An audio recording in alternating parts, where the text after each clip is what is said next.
Oh, an error occurred. Wait, hold on. Wait a moment, then try again. Let me try this one more time. Huh. Okay. We're not going live. Let me try again.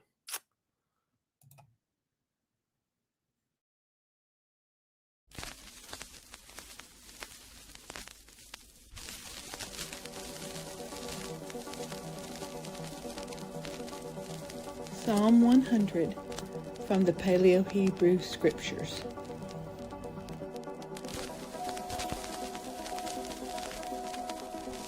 Make a loud noise.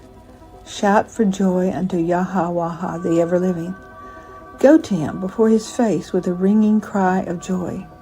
Know him intimately and completely, for he, Yahweh the ever-living, is Elohim. He has fashioned us, working by labor to produce us, and not we ourselves. We are his people and the small cattle of his pasturing. Go to him, and to his gate with confession, thanksgiving, praise, into his enclosure with hymns of celebration.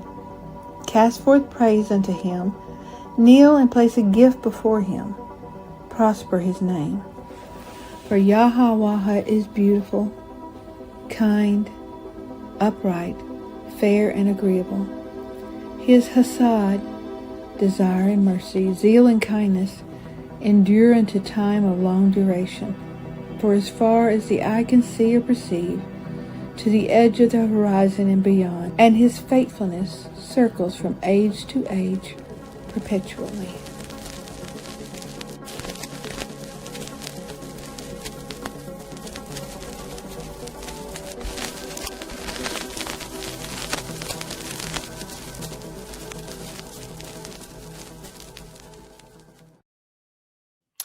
Bonjour, y'all. My name is Noel, and I'm here with my friend Lewis for the third episode of The Lived Religion, a line for line study through this magnificent text.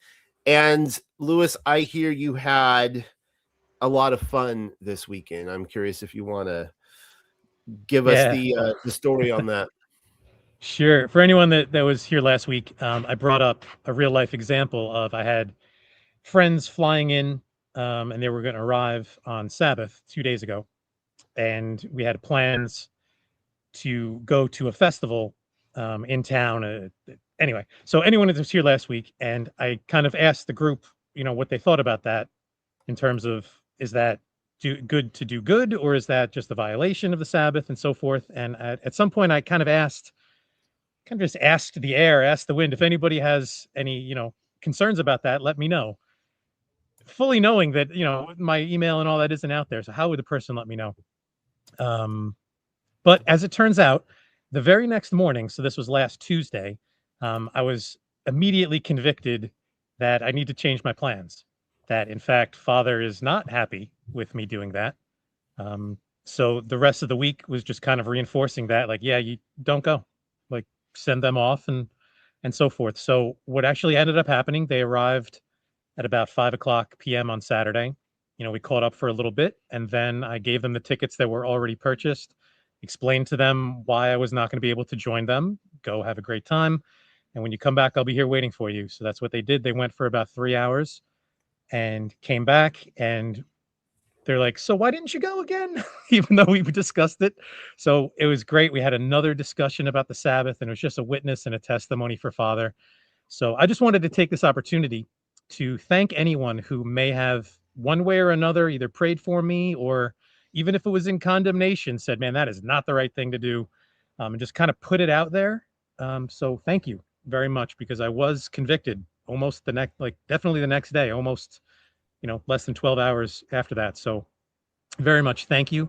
And as far as that goes, I did not violate the Sabbath in that way, but it was a great testimony, and we had multiple discussions on it, and we were actually making jokes about it at the end of the night, like Sabbath. And I have the Ten Commandments painted on the fence, so when they came in, they're like, "Oh, Ten Commandments, cool!" And then we had a great discussion about Yah in general, and by the campfire, it just, Yah's fingerprints were all over this. So again, thank you all, and just providing it as an update. If you left last week thinking that, what I had decided was wrong, you were right. I was convicted that, in fact, it was wrong, and that Yah was more pleased with me staying at home and honoring the Sabbath in that way, and allowing us the opportunity to have the conversation. So, just as a follow up, that is what happened. So, I just wanted to close the loop on that, and I'm going to take that forward further into life. When things pop up in the future, kind of check myself, and he gave me that inspiration and that correction well in advance. Like, it wasn't 2 minutes before they showed up on Saturday. He gave me time to kind of absorb it and to realize that it was in fact him talking to me, and so forth. So that was amazing. So thanks everybody that had a hand in that one way or another, and thank you, Noel, for allowing me to bring that up last week and talk about it now. So it was good. Thank you all. I didn't realize you had a black cat as a co-host. Yeah, so that Hermana. Her name's Hermana, sister. Hermana. So Lewis, of course, did not tell me that he had a change of conviction. That, once again, that was a interesting surprise as we go live. Lewis, you like to spring the stuff on me, but get the real reaction. I think you made the better choice, and I can't remember if I said this last week or not, but I've been thinking about this all week too, because if I were in this type of situation, more than likely I would have told people from the beginning, hey, go have fun. I'll have dinner waiting for you when you get back, or something like that.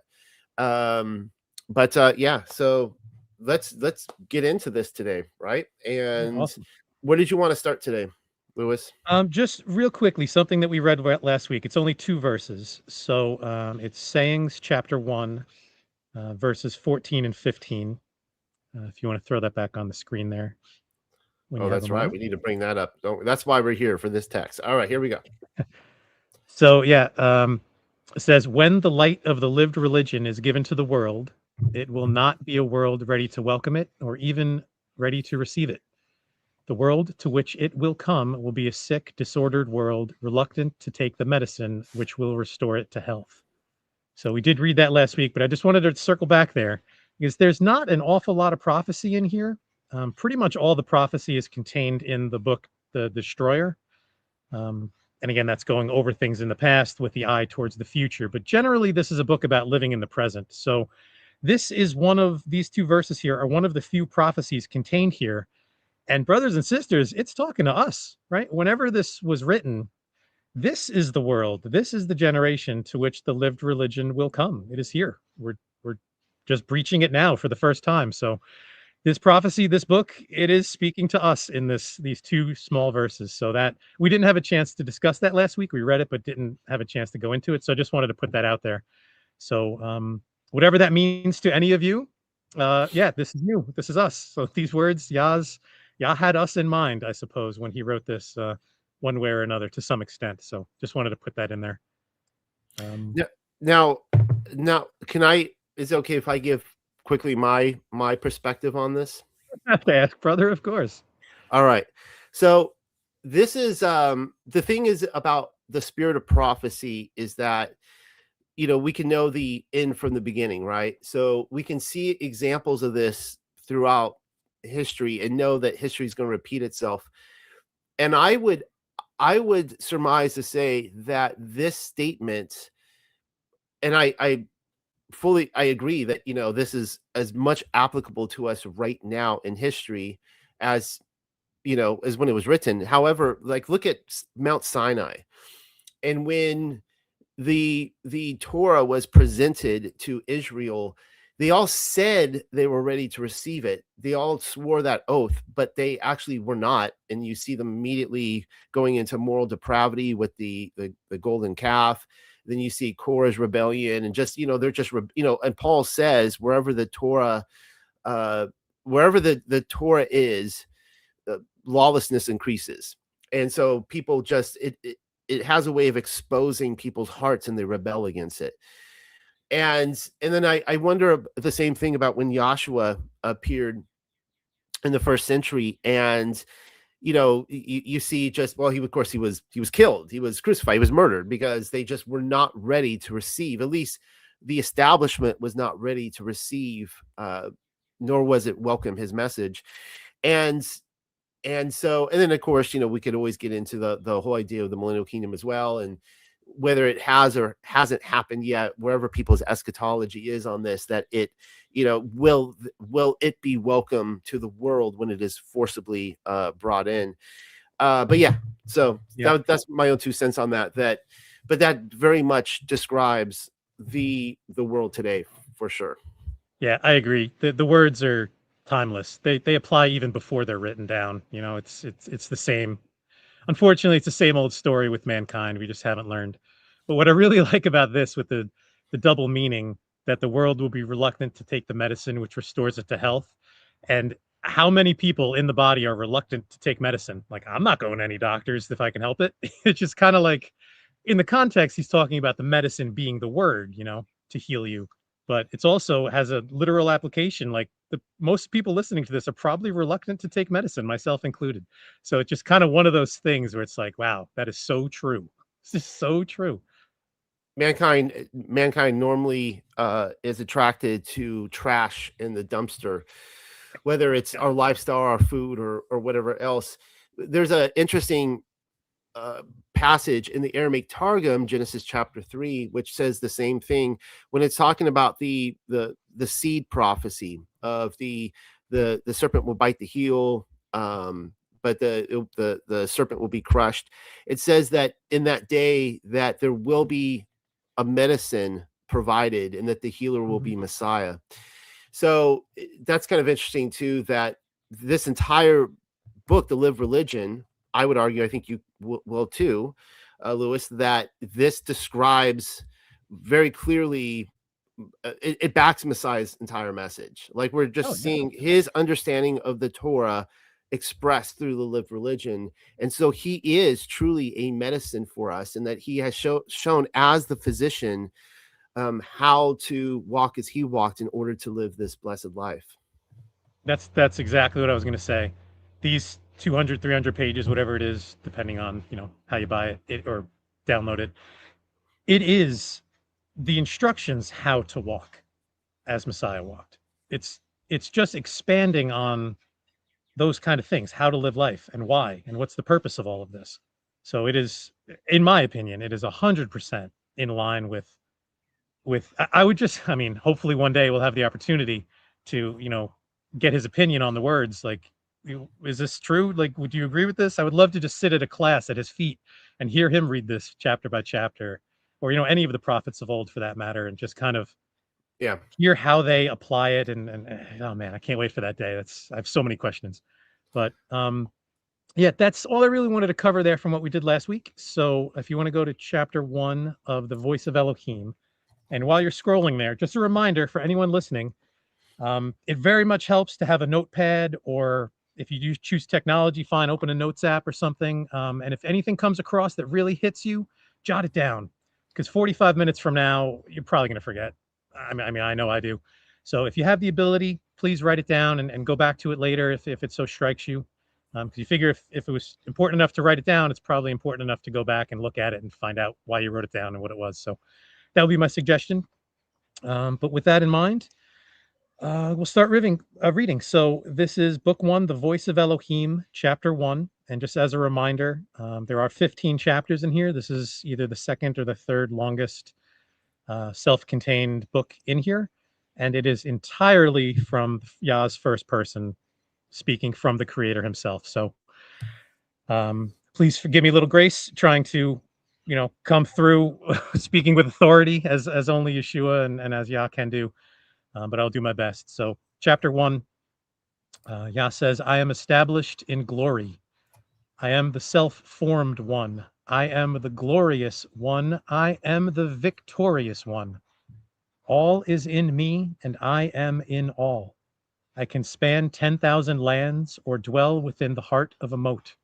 There is no here and yonder. The far is near, and the near far.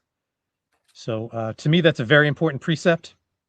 Yah is not above us, far above us, that we need to go into heaven, as it says in Deuteronomy, to find him, to understand him. He's all around us. There is no escaping him, so to speak. Like, he is everywhere, in every atom, in everything, all around us. I personally believe he is not separate from man, separate from a log separate from whatever happens to be around. He is in it.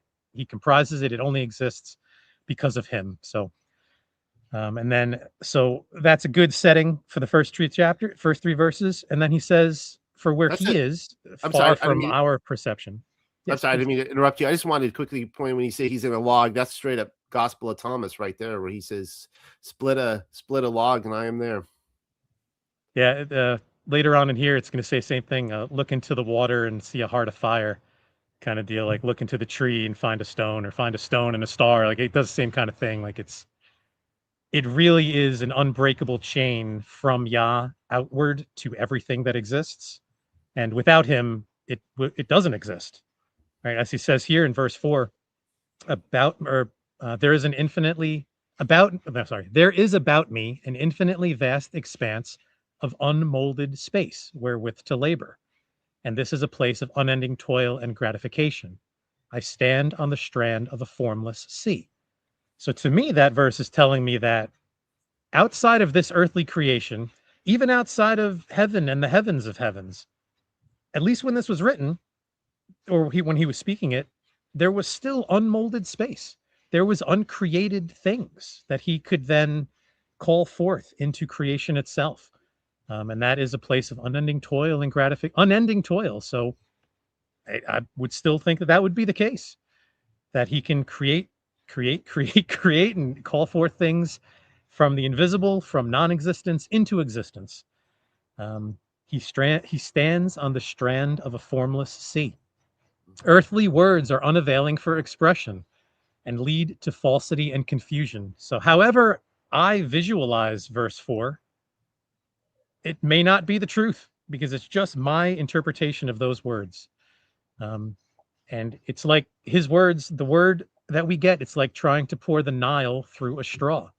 And if you just picture that, so much is going to be lost to the side, to the peripheries, doesn't actually go through the pen of the scribe or the pen of the prophet.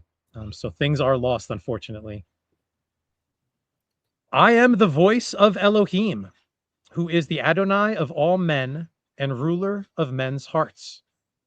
I have many aspects and come differently to all men. I am the Elohim of many faces. So at this point, he's kind of given us from verse 1 to verse 7. He's telling us who he is, who is speaking, who's the author. He's setting the scene, right? And then verse 2, 3, and 4, he tells us about the physical location, London on a foggy night kind of thing, like you might read in a book.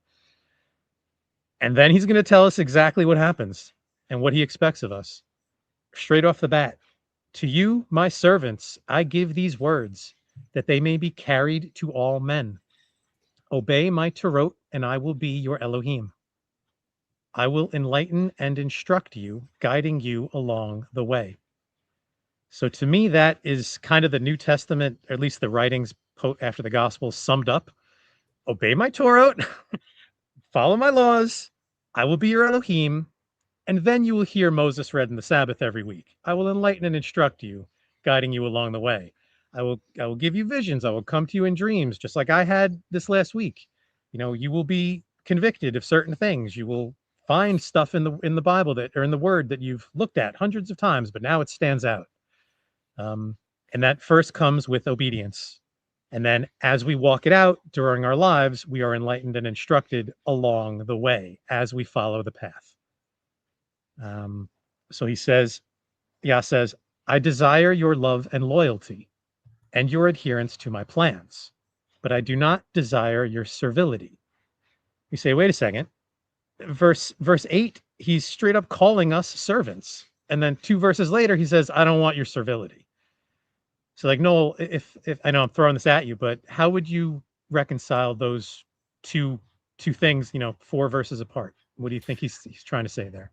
Well, the way this book is written and these instructions in here is very much like how Joshua speaks, and he loved to speak in two extremes. He would always take things within the context of his culture and just throw examples at them that would be shocking. For example, people who know him by name do not enter the kingdom, and those who do not know him by name they do enter the kingdom. And we obviously aren't going to take this to its ultimate conclusion of, well, so the goal is to not know anything about Yahshua so that we can enter the kingdom. Clearly, he's not saying that, right? But he's basically taking things that people establish as truth. If you don't know anything about him, those people are without hope. And if you do, you have, you're entering, right? And so he's kind of pulling the carpet out on those false assurances. And so I think that we're going to see this throughout here, where he's going to take what your expectations are, and he's going to pull that carpet out from underneath you as well. Yeah, I agree. So he says to you, my servants. So there's no denying that we are his servants, and that is throughout the word. You're going to find that all around, right? We are his servants. We are also his children. We are his flock of sheep, which is to say we get the same idea that he is our head. He's the shepherd. He is the one leading us around. So in that way, we absolutely are servants. Well, And he gives us instructions. Yes. Can I add one more thing to this? Is that the servility here, where he says, I do not desire your servility. It's one of those things where, this happens with Paul all the time, where people will take a specific verse and they don't look above or below. It's, it's called cherry picking, right? And say, see, it must mean this right here.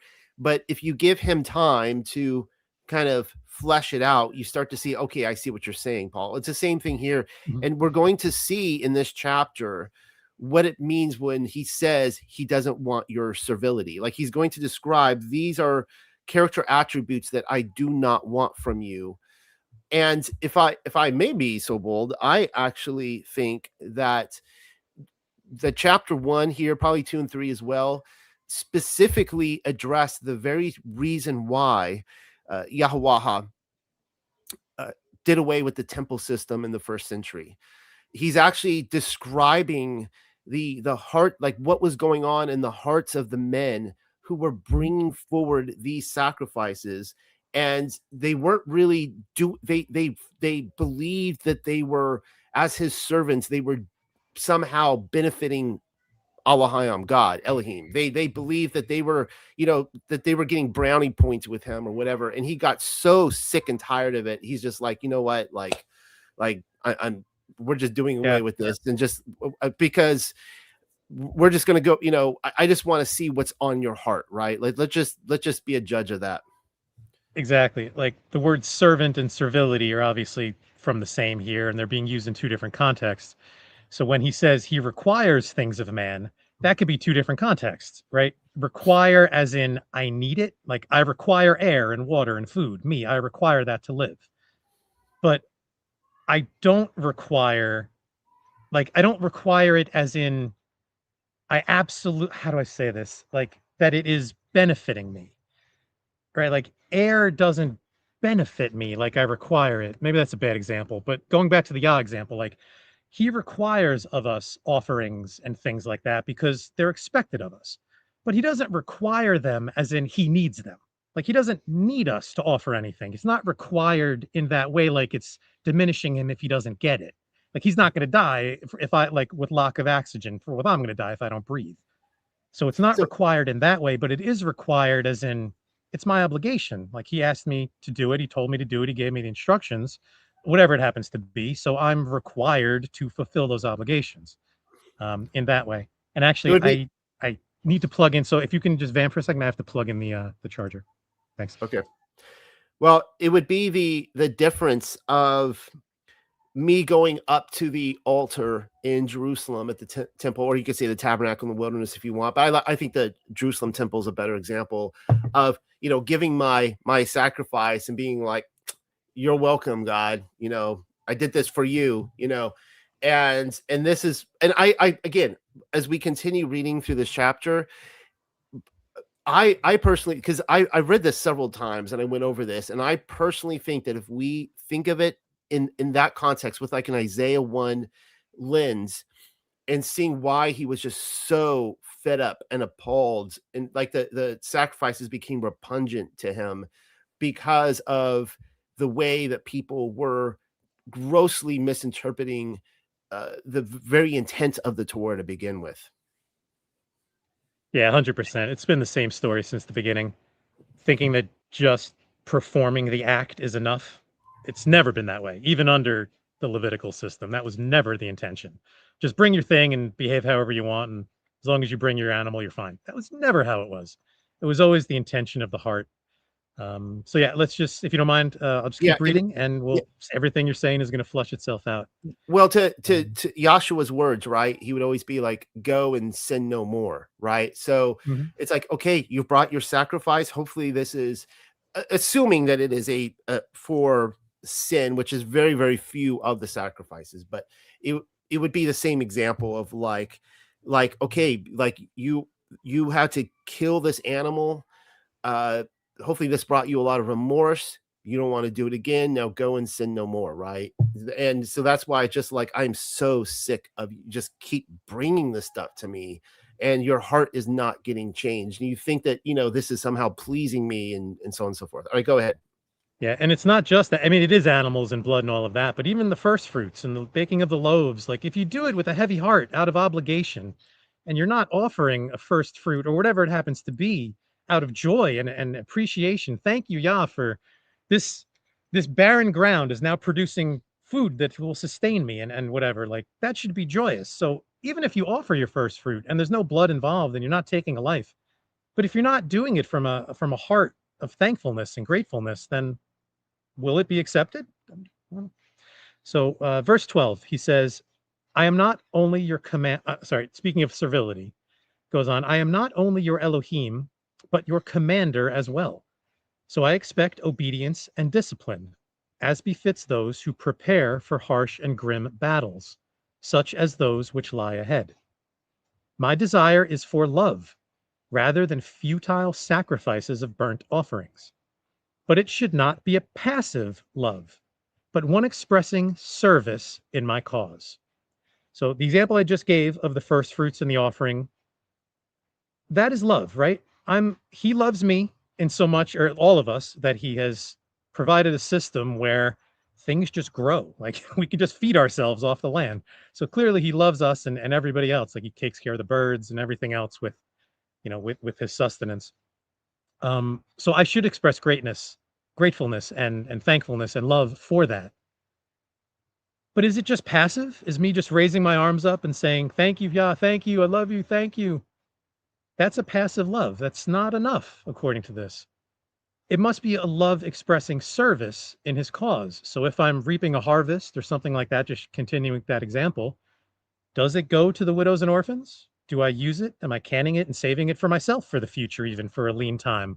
I mean, that, saving corn for the famine ahead, like that would be expressing service, I think, in the cause of Yah, so that when if something happens in the future, now I have sustenance and I can take care of neighbors and family, based on the bounty he's giving me now. So a certain knowledge of right and wrong with free choice of the former.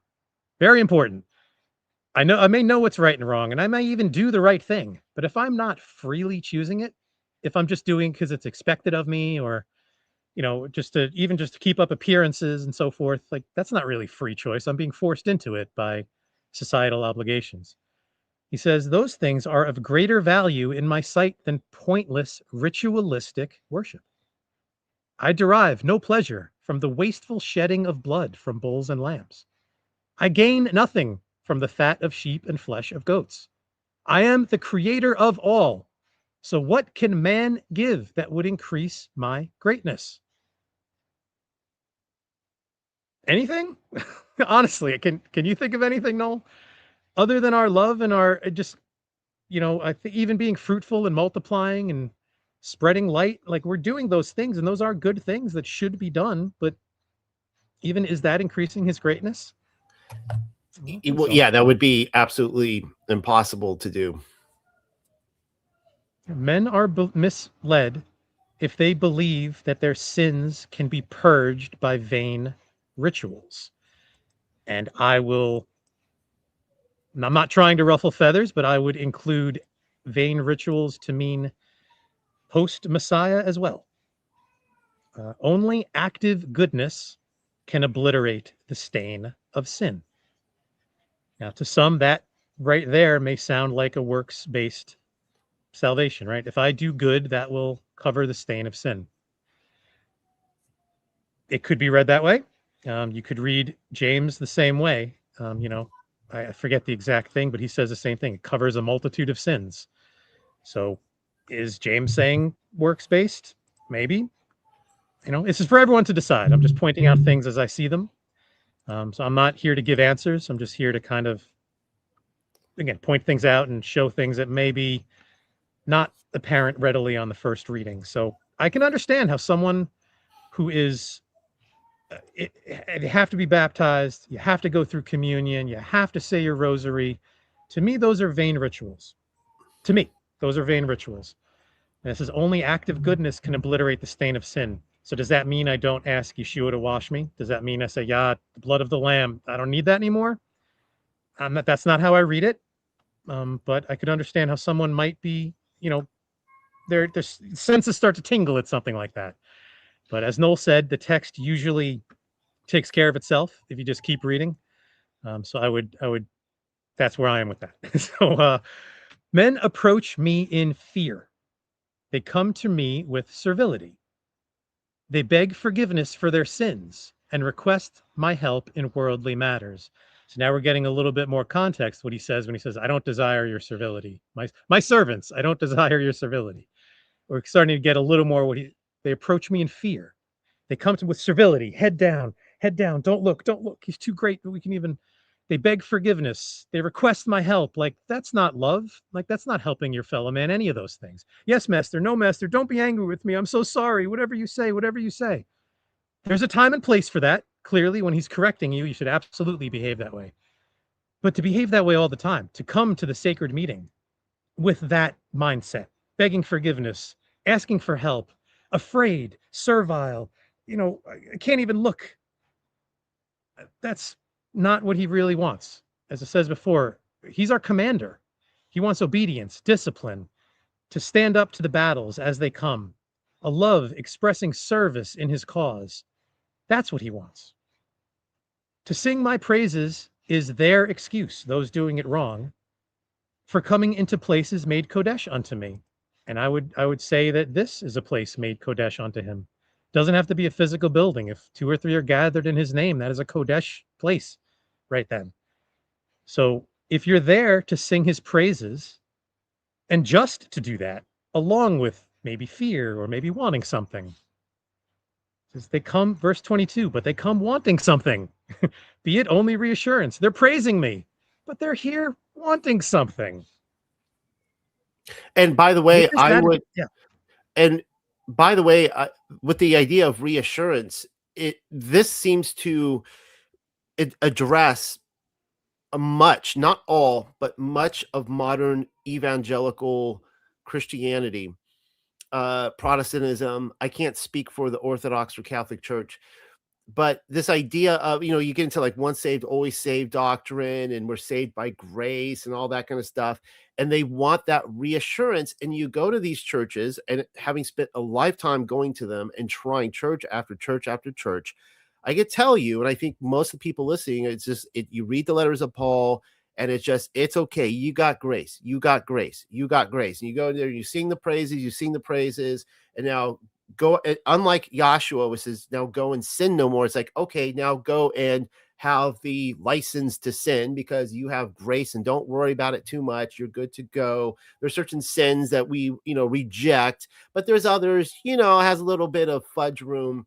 And I when I read passages like this is what I see in there. And so this, once again, let me just go up here, explains the where was it? The going away and not sinning.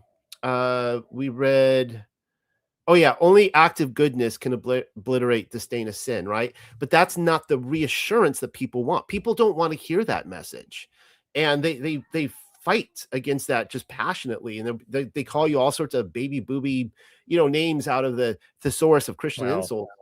That should bounce off our backs, water off a duck's back on those. I mean, people can call us anything we want. We can call ourselves anything we want. That doesn't change. The name of something doesn't change what the thing is itself. Well, that may be true, but in any given argument, on like any 1 to 10 scale, as soon as people start up with the name calling, sometimes they go straight into the argument. It's actually a one. A one or two, which means that they have no argument. As soon as you go into the name calling. So that was my point in Mhm. that that they want the reassurance, but they don't, they don't have the logic to back it. They just want to hear that they're good, they're okay, and not to worry about it. I agree with everything. I'll take it a step further and say reassurance could be something like a sign or a coincidence or something like that, where you're like, you were thinking about something, praying about something, and then, oh, here's a sign that I have reassurance that what I think is correct, right? I'm interpreting, they come wanting something, be it only reassurance. So clearly they're asking for something. Yeah, provide me this, give me insight onto this, help me determine the right course of action. And then bam, something happens that they interpret, and it may be a sign from Yah, but they're interpreting it as reassurance. They're interpreting that as the sign, which 9 times out of 10 is probably what they wanted to do anyway. So they're reinforcing their own beliefs, counting it as reassurance because they went to Yah and they sang his praises at the holy meeting. And then the next thing you know, here's something that is reassuring me and providing me a sign or giving me confidence in what I thought and what I was asking.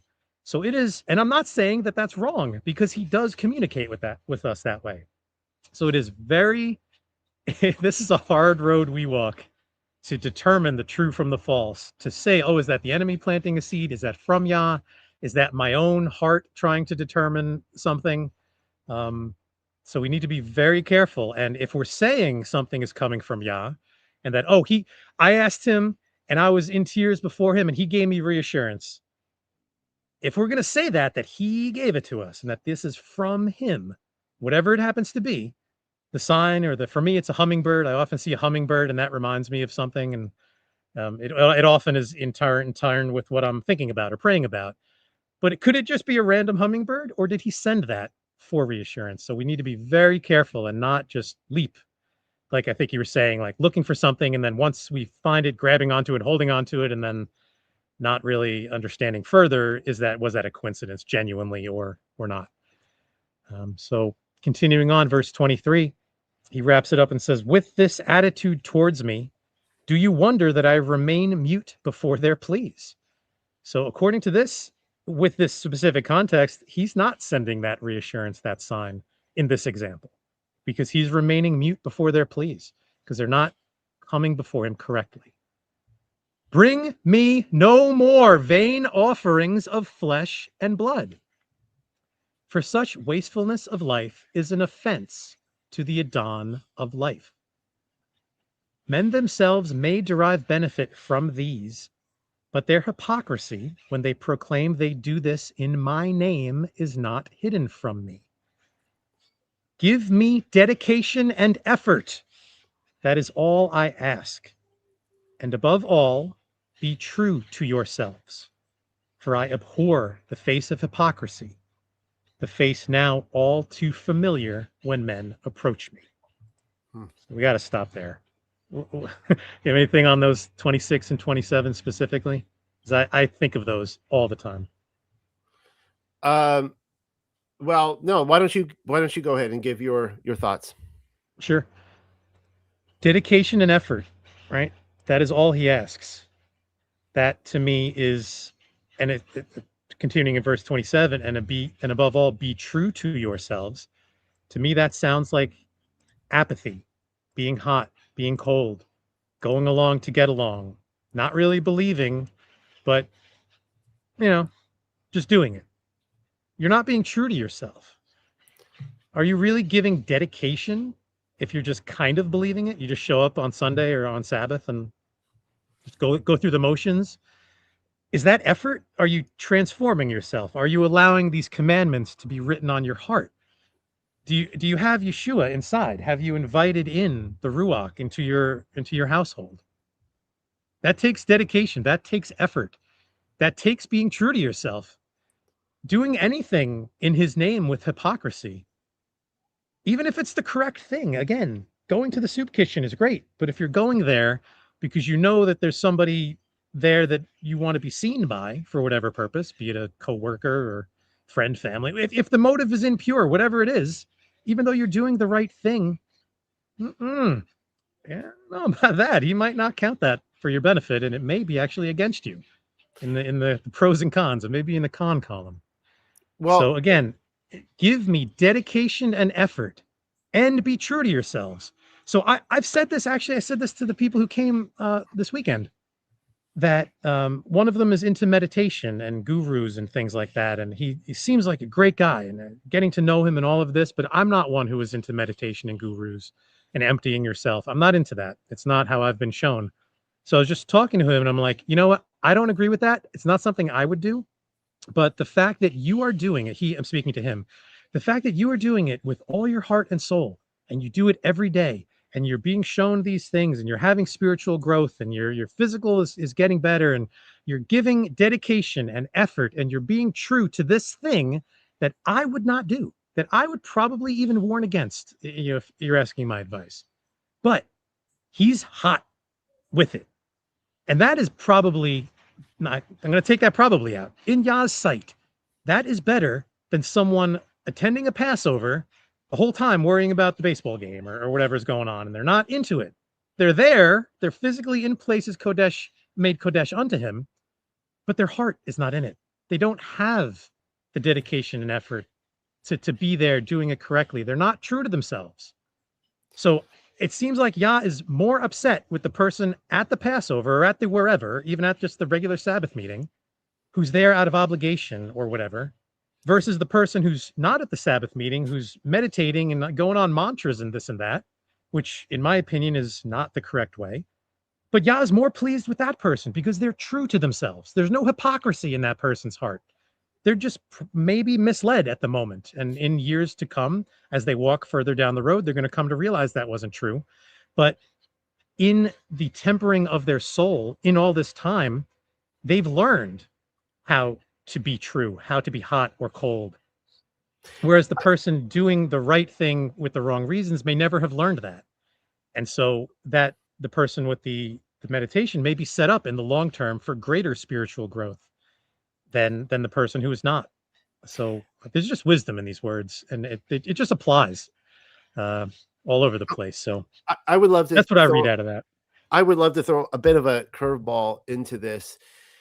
So when I think about hypocrisy, the face of hypocrisy that's all too common within religious circles, what I think about is where, growing up, of course, in different evangelical denominations, whether it was Calvary Chapel, Baptist, evangelical free, non-denominational, different things like that. Let's see, there was Grace Brethren, there was the Independent Baptist. I tried my hand at all different stuff. Is that you go into these different denominations, and to survive in these denominations and be perceived in a certain light, you start to use certain kind of words. You start, you greet people in a certain way. You start doing things. You start adapting. And then if you don't say these things, people look at you like, what's wrong with you, right? You don't start advancing through the ranks. And I don't say Shabbat Shalom, and you'd be surprised the look I get from Sabbath keepers. What do you mean you're not happy? Like, it's the same thing in our circles too. Yeah. So, and I was going to say that when I went to the Hebrew roots circles, I immediately saw the same cultish activity where you then have to even magnified in a lot of ways, where you have to say certain things, use certain words, so on and so forth. And across all denominations, one of the things people love to say is brother. They greet you as brother. I'm not downing anybody who says that, but I have found that is one of the most manipulative things that people say, that aggressive or passive aggressive people can hide behind, and that kind of stuff. So, however, here's what the curveball that I wanted to throw out there is that you gave the Sukkot example. So the thing is that Yah does command certain things of us, right? Like, we're coming up on Passover, and people are keeping on different calendars. Fine. But let's just say I'm like, you know what? I'm really not feeling it this year. And because I'm just really not feeling it, I'm just not going to keep it. I would actually say that's the wrong approach. And And the thing is that when we religiously, there are moments in our lives where we're really passionate about it, and then there's others where we're not, and we just don't feel it. And I personally think that Yah looks at our dedication and our desire to be obedient to him even when we don't feel like it, and he blesses that, and he brings us back around again to feeling it. There was a famous atheist, I cannot remember his name now. He was up there with like Christopher Hitchens, and he knew those guys, and he talked about how he was a Catholic, and he just stopped. He used to really believe, like he used to feel that the spirituality, and then all of a sudden he didn't feel it anymore, and he's like, huh, well, I guess I was deceived. And then he went full-blown atheist. But now that he went back theist again, and not an agnostic, but a theist, he said he will never make that mistake again, that he will, even when he doesn't feel it, he is still going to be obedient and follow through, knowing that on the other end he will experience God again. So I would just throw that out there for people that, and this is, Beautiful. this is Adam and Eve's problem, right? I mean, they weren't feeling it in the moment, and so they're like, Right. I guess the commands aren't that important. Yeah. Yeah. Now, with that example, I think a person taking a one-off, I'm not going to do the Passover this year, I'm in a bad mood, yeah, whatever it happens to be. That's not being hot or cold. That's just having fluctuating loyalties and not having that dedication and effort. Being cold would be Yeshua is our Passover. We don't do that anymore. Cutting it off and now never doing it. That I think is more pleasing than the person who's just having a bad day and doesn't want to do it. So it is all in or all out. It's that middle ground where you stick your toe in, where you get lukewarm and you're not convicted one way or the other. That Yah is like, you have free will. Make a choice, right? I said it earlier. With free will choice of good, knowing good and evil, with the free will choice of the good. That's what pleases him. So anyway, I think I want to make sure we finish this chapter. Where time goes so fast. I know. Here. So we're in verse 28. I do quickly. Men, I do these Torah portions every week, right? And there's like 5 or 6 chapters, and I'm just like, this is killing me. How do you read these whole things and provide commentary on little snippets in there? So, anyways, proceed. Thanks. Men bring me meat and wine, fine flowers and wheaten cakes, thinking I can consume these, or that I have need of such sustenance. I would be far better served were these to be given to the widow and orphan, to the multitudinous poor whom you suffer to exist in your midst. Poverty is man-made, and it is not sufficient for the wealthy to give alms to the poor.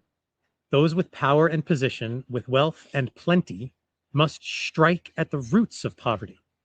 If they fail to do this, then the alms they give have no merit in my sight. And we could talk about that, but I feel like that's another. People are going to say, oh no, we're commanded to do the tithe and so forth. Well, if you are super rich and you're giving away a little bit, but you're surrounded by people who are stricken and suffering and crying out to Yah in their distress, yes, you've given your tithe, but have you gone further? Right? It's not enough to just follow the letter of these commandments and all of them. So I don't want to spend too much time on that. But again, it's not saying don't give alms. It's not what it's saying. It's just make sure that what you are giving is correct. And again, it's not saying don't fine flour and wheaten cakes. It's not saying don't give meat offerings. It's not saying don't pour out a wine offering. It's not saying that. But it's saying it would be better if you have this abundance of things that you can pour out and you have extra food. Give it to the widow and orphan in Yah's name. That's pleasing. That's pleasing. Anyway, the reek of your incense smoke rises up and disappears into the air, but it comes not unto me, nor do I have need of it. Yet I will not deny you the pleasure of its fragrance, which can bring inner harmony and shalom by soothing the ruchot of men. Nor will I deny you your hags, if the fetters of wickedness be thereby loosened from your souls. But do not say they are undertaken for my benefit or glorification. Fasting and denial of bodily appetites may serve useful ends for men, But though you may deceive yourselves regarding their intent, do not try to deceive me by misstating their purpose. I have no desire to repress the joy and exuberance welling up in the hearts of men. Far rather would I prefer that such humanizing emotions be cultivated. Therefore, pray if prayer serves its true purpose, which is to harmonize your ruach with mine. Keep your moedim and hags if they serve their purpose, which is to inspire and refine your ruach. Do all that elevates your ruach and develops your soul. That is the true purpose of life. Do all that is good for you. Nothing wholly beneficial is denied you. But do not declare that in so doing you confer benefit upon me. I am the Elohim above and beyond all. So that's pretty weighty right there. And it probably not a coincidence that we're right in the spring season. And the very thing we're first talking about here is feasts, moedim, fasting, prayer, all of these things, right? So verse 38. People say, what is prayer? What's the purpose of prayer? To harmonize your ruach with mine. So basically, another way to say that is to get on the same vibration, or to get in a harmonizing vibration, to literally be the light of Yah. Let him take you over inside with the energy and all of that. So that's what prayer is for. It's not for, I want this, please grant me this. It's to harmonize, whatever that means, whatever his plan is for you. And keep your moedim and hags, your feasts and festivals and so forth, if they serve their purpose. So why are we doing the feasts? What's the point of this Passover and unleavened bread and all these things? It's to inspire and refine your ruach. That's the purpose. Do all that elevates your ruach and develops your soul. That's the purpose of life. It's not to be so focused on even obedience. It's not to be so focused on Christ, unless those things elevate your ruach.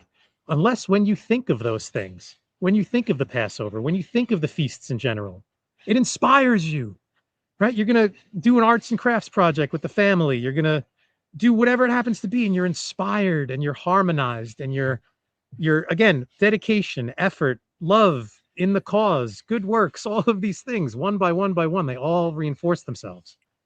So he says, do all that is good for you. Nothing wholly beneficial is denied you. And so I would use that line right there for anyone who says, oh, the Torah is a bird and all these instructions. We can't do this. We can't do that. What of those things that you can't do? Like, which of those things is beneficial for you? That he's telling you don't do this. That is, it's actually taking away from your life. You know, that humanizing emotions like joy, exuberance, all of these things. Which one of the Torah instructions that is denied you is taking away your joy, repressing the exuberance welling up in your heart? No, I can't really think of any. If it's something that we're doing wrong, like say the Day of Atonement, where he talks about fasting may develop the souls of men and all of that. If those things, if the fasting, if the Day of Atonement is serving its true purpose, according to verse 39, it's there to inspire and refine our spirit, our soul, our ruach. That's why it's there. That's why he's having us afflict ourselves on that day. And then you go 10 days later, whatever happens to be, you're in the middle of tabernacles and it's joy, everybody's singing, you're all shouting together and all that stuff. And it's easy to see inspiration and being refined at that point, but also the times where we're going through fasts, we're afflicting ourselves. For those that actually do slaughter a Passover lamb, like you said before, the sorrow of seeing this innocent thing suffer and die for my account and all of that, that should be inspiring and refining your ruach. It's all right here. Brothers and sisters, I will use that. Brothers and sisters, it's all right here. There are many things in this text that we can just read over. You know, we can just go right through the path, but it's telling us the purpose of prayer. It's telling us the purpose of the feasts. All of these things, the true purpose of life. It's all right here. And if we just think on it and pray on it, meditate on it, think about it really, and allow it to just pop into our mind on those odd occasions where you're doing nothing and it's like, what did he say was it that elevates our soul? What develops my soul? What's the true purpose of life? Go back, look at it. Let this be your daily guide. Put it in your thoughts. Really write it on your heart. All of, and not just these words, obviously, but anything that comes from Yah specifically. Write it on your heart and take the time with it specifically. We are 3 episodes in. They're going to be probably over an hour each, and we've barely gotten through 5 chapters total. I mean, Yeah. this is meaty stuff, brothers and sisters, everybody. So I'm going to try not to say that too often because it sounds like a sales pitch, but it's just, I'm excited. I'm very excited for everybody to get into this and to really allow this to basically rewrite them and reform them in the image of Messiah, through the commands of Yah. So I'm all about this, and I'm very excited as this is coming by. So again, I'm going to thank you again, Noel. Every week I'll thank you for allowing this to happen and setting aside the time. Yeah, well, this is a blessing for me as well, and so I hope it is for others out there. I want to just quickly comment on the harmonizing. This actually happened. So when it says pray if prayer serves its true purpose, which is to harmonize your ruach with mine, and this is the very thing that we see Yahshua praying on the night he was betrayed. His prayer for not just his disciples, but those who would come after them, which is us, that we would be echad, just as he is echad with the Father, just he is one, which is a very intimate term. And so that's what we could put here, like the desire. I mean, that is, you just use the word meaty. I mean, I think of this as a tall order. Like, oh my goodness, to be echad with the Father, just as Yahshua is echad, that is just mind blowing. I mean, I'm not there yet, and I'm certainly not sitting on some, like guru up on a hill. Anyone who knows me, declaring that by any means, but that is his desire for us. It was Yahshua's desire. It is Elohim's desire. And so another way, you just quickly on that, you mentioned Adam and Eve earlier. When they were created before the fall, that's just how they were, right? They were created in harmony, echad with Yah, and then transgression separated them from there. But now he's telling us prayer in anything can bring us back to that state when we allow ourselves just for that brief moment to have that flash, that flash that illuminates the soul and really sends you off. Oh, you're in a thing. I have to tell somebody about this. And you get all excited and you call up a brother and you're like, you never believe what just happened in my life. Like, that's what it's hopefully going to be like forever, once we are actually back to that state. So yeah, that's how it was originally. It's Adam and Eve, and then we're just trying to get back there. So yes, and then Yeshua showed us that even though you, Noel, and I do fail on this, it can be done. It has been done in the flesh through Yeshua.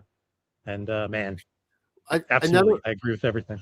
Another way I like to think of the harmonizing is in the word meek, like the Mount of Beatitudes, the Sermon on the Mount, where the meek will inherit the earth. And one of the ways I think about meek is, so you look at like the law of chivalry and you look at medieval literature and you always have this knight on a horse. And the idea of the horse, and you see it on the chessboard as well. And the horse is a representation of our mortal bodies on the earth, where the knight riding the horse is a typical representation of our higher spiritual forms that we are trying to connect together on earth as it is in heaven. And so think of meekness of if we are a horse, our mortal selves on this earth, and we want to connect with with Elohim in heaven. And so you're on the battlefield and you have this. So, okay, we're not a horse. Fine. Let's just say we're the rider. We're the equestrian. And we have this relationship with our horse where you don't even need to maybe speak commands. It just may be like in the legs and the way you ride, and the horse knows what to do. It knows to turn left, right. It knows to stand down. It knows to charge into the spears and perhaps die by charging into the spears. But you have a relationship with this horse, and vice versa. And this is what it's like in the kingdom of heaven, where we want Yah to use us. I like to think of an example of like a guardian angel, because I do believe we have guardian angels. And And so what kind of relationship do we want to have with the people tasked, or the entities tasked with guarding us? Do we want to have guardian angels that are just like, oh my goodness, like, thank you, like, thank you for, you got to go stop the traffic again to save your ass. Excuse my language, but you know what I'm saying? No, Like, I get that. yeah. I And imagine that. Oh, brother, I imagine that all the time. Like my angel is just face palming, watching me do yeah. something that So, I've. so having that connection, harmonizing with his ruach, is knowing when to stand down from battle and when to charge in, and that's all a part of the kingdom conquest as well. So that is something that we want to be attuned with.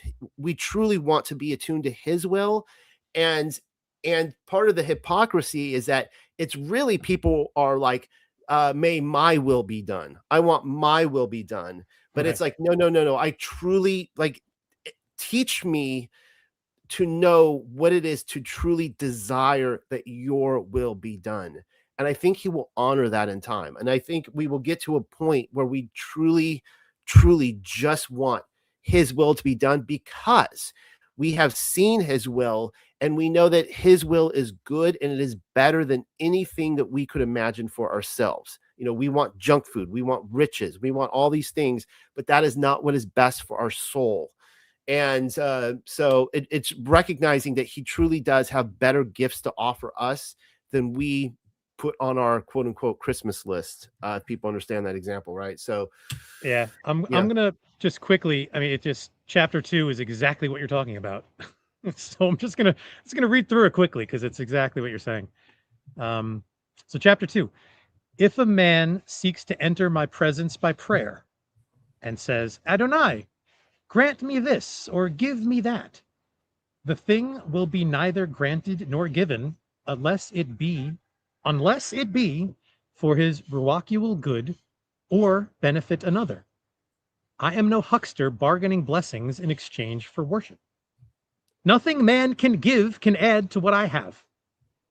Also, men do me little honor when they fail to recognize that I am above the concern for mere bodies, which decay and fall apart when the Ruach leaves them. Yet, man is but man. Know that I am an Elohim of understanding and compassion. If man cries out to me in genuine stress and suffering, he will not go unrelieved and uncomforted. But have you not understanding that suffering and sorrow are for the benefit of men? I do not deny you your rituals and ceremonials. Worship me as you will. But bear in mind that this cannot substitute for your obligations. Ritual and worship cannot be an adjustment or payment for the things you have failed to do, or be an apology for your own shortcomings. Neither do they compensate for iniquities against your fellow men. If you attach importance to ritual and ceremonial, let it be in a proper proportion, and never let them dull your conscience against deeds of wickedness, of usury and injustice.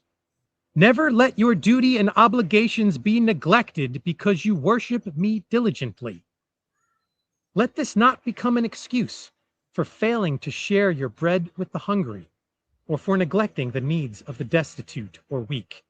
I am not deceived. A life dedicated to me is not one preoccupied with worship. That is more the life of a coward trembling before the unknown. He who dedicates his life to me gives shelter to the homeless and succors those in distress. But even these are not the ultimate in goodness, for they are passively accepted. The ultimate in goodness is to actively combat all the root causes of evil. Those who are my true followers live a life of service and goodness. They live in harmony with their neighbors, harm none, and do not shirk the burdens of obligations and earthly existence, or shirk the burdens and obligations of earthly existence. Earth is earth. Take it as you find it. Do not expect to find heavenly things there. It is a place of tuition, and the purpose of life is learning. All things of earth are limited and mortal. Immortality will not be found there. When the things of earth have fulfilled their purpose, each passes away, returning to the dust from whence it came. To listen to the words of the Kodesh writings while striving to understand them is better in my sight than offerings of flesh and treasure, which benefit the priests more than they do me. I am better served by obedience to my Torah and conformity with my plan. So we got through chapter 2. I'm very excited. We made progress this week. But yeah, I guess we can maybe recap that at the beginning of next week because we're already over an hour. So if we went into chapter 2, it'd probably be another 20 minutes or so. But well, there were questions in the chat about where you can pick up this book. We on Lewis's website, he gives it away for free. You can get it there in a PDF form, and he has a lot of information on it as well. And then, of course, we have it available for free on our website as well under the sacred scripture portion. So on the main page or any page, you can go up there and you can click the well, it's there, and scroll down and you'll find it. But we also sell it for all of you Gen Xers and older like me, baby boomers, Gen Xers who like physical books. You know, I just do not like reading things online, even though it is more practical in some cases because you can take your computer with you. But I like physical books. So we sell this in physical book formats, and which is great for studying. So you guys can go get that there. Somebody did ask, yes, if you do join the Tuck Book Club, you can redeem, you can get as part of the redeeming the coupon. Like you can get this material and others that we have on there. So anything else you want to add, Lewis? Just yet, the audiobook is still in progress. I am hopefully looking to get it done by this time next week. I can probably announce the audiobook and put the link out there. So again, giving it for free. It's nothing professional. It's just me recording it on my little voice recorder on my phone and trying to put subtitles to it. So it's super easy and it's actually pretty effective, I think. So that'll be out for free on thelivedreligion.com. Everything is there. All the links you need are there. So we're trying to make this as available as possible for everybody to spend time with, share it, whatever you need to do to. I mean, this is the words of Yah. It shouldn't be a hard sell, right? For people who are of the book, as we say, these are Yah's words. So, again, people should be searching out for this. I'm just of the opinion that they don't know about it yet. But the first thing we read, the world to which the lived religion comes will not be ready to receive it or even welcome it. So kind of got to temper expectations with that prophetic word there in mind that, even though people who do end up loving this are going to love it, I know that for a fact. It might not be for everybody. It might not be for the body on the whole. And that is just the way these things kind of work out. So if only 2 or 3 people take this into their walk and it changes their life, I will take that as my obligation, my being tasked with putting this together and putting it out there. I will take that as check mark. And anything on top of that is just bonus. So that's where I am with it personally. But if you're liking this so far, it gets better. I got to say that we're only taking the interpretation, we're maybe 5 chapters in, and this probably has like 50, 60, 70 chapters to go. So we're only scratching the surface. Yah is just barely introducing himself and setting the expectation of love, not futile offerings. Like, come to me truly, no hypocrisy. Here's what prayer is. Here's what the Moedims are. He's just starting to lay the foundation, and it just continues and gets built upon, verse by verse, chapter by chapter as we continue. So I hope you continue with us here weekly. We're trying to do this every Monday, but like I said previously, read ahead, get it. Don't wait for us. So just put it as part of your daily, and you will be rewarded. I'm not trying to speak for him, but if it has anything to do with what he's done for my life, and Noel is getting through this, chapter by chapter as well. He hasn't read the whole thing, so I'm excited. There's going to be surprises that we come across for the first time as well, live with you guys. So just praise Yah, and we'll continue on with this as long as it's in His will. So that's where I am, brother, and thank you. And for everybody else, we'll see you all next week. Yah willing, of course. All right. See you guys next week, and have a blessed week. Goodbye. Amen. Shalom.